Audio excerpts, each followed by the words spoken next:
Hello and welcome back. This is Brian with the Aesthetic Fanatic, brought to you by Kress Sons, experts in historic preservation and restoration in St. Joseph, Missouri. This is episode 4 and step number 3 if you've been following along in the process of restoring the historic drapery cornices. What we need to do at this point is kind of go back over all the little spots where we have already touched them up and decide whether this is an area that is going to require to be filled or not. So this is the right hand side of one of the two crests. This is the one that actually has this cracked ebonizing and therefore gesso all the way along the entire bottom. And here's the other end of the infamous crest now that's gotten far worse than the other somehow over time. This is the other side of that one, and that's missing a lot of the gesso there too.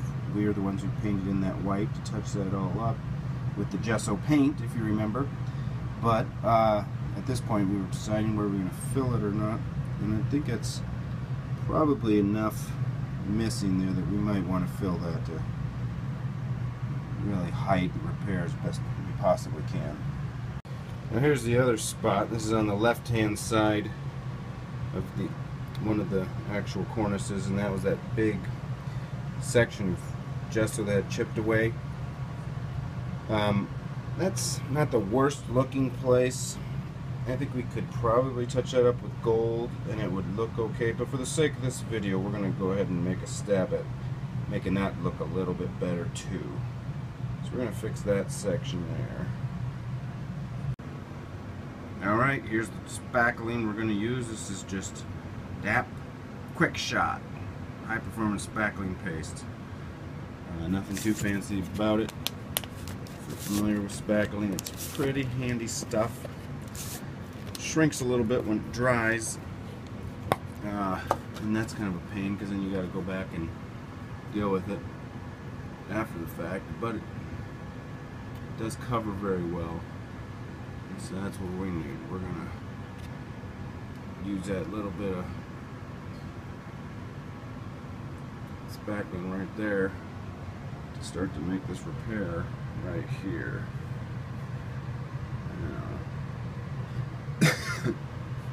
I've mentioned how I don't like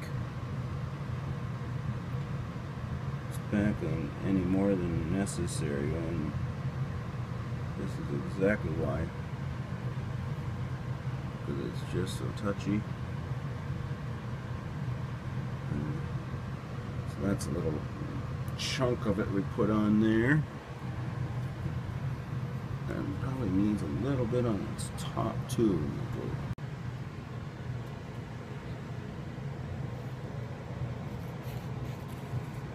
Coming at it from that angle there.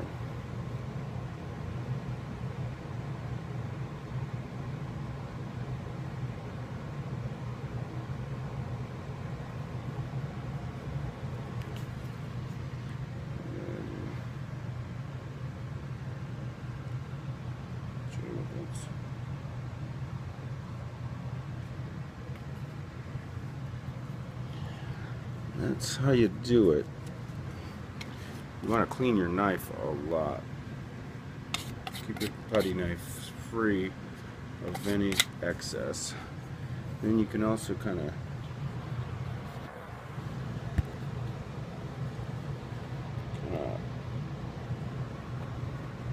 use the putty knife too.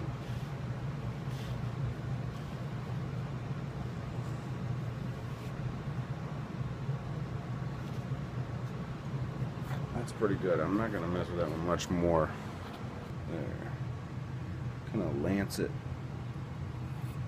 There. Alright, well you guys know by now how good I am at keeping this in focus while trying to apply material to a piece. But here goes. We're going to try to make that repair. See, I've got just a very small amount of fresh spackling on the end of my knife here. See how that's a little bit.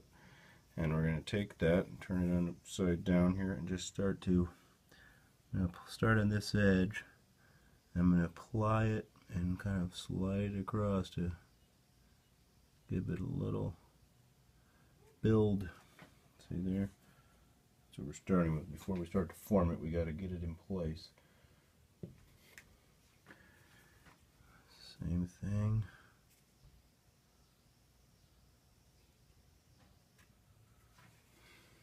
And another one at the end here.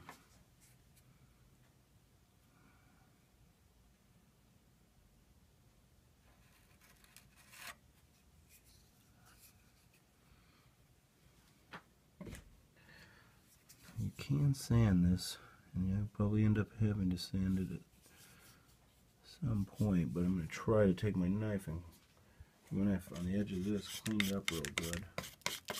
I'm going to try to shape this just a little bit better to get rid of that big blob in the middle.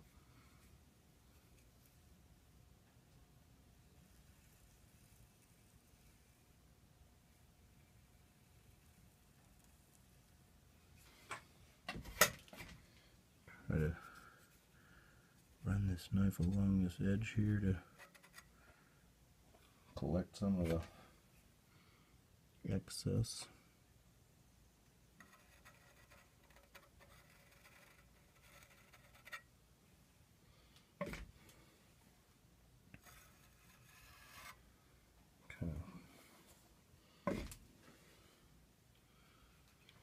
I'm just going to build it up in a couple spots where I see it's a little low. Kind of right in here.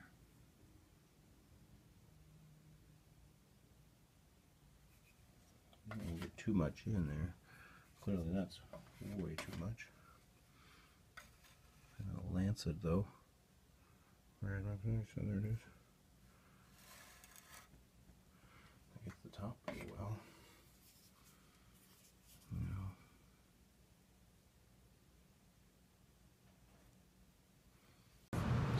Alright, so spackling went a lot better than I was expecting.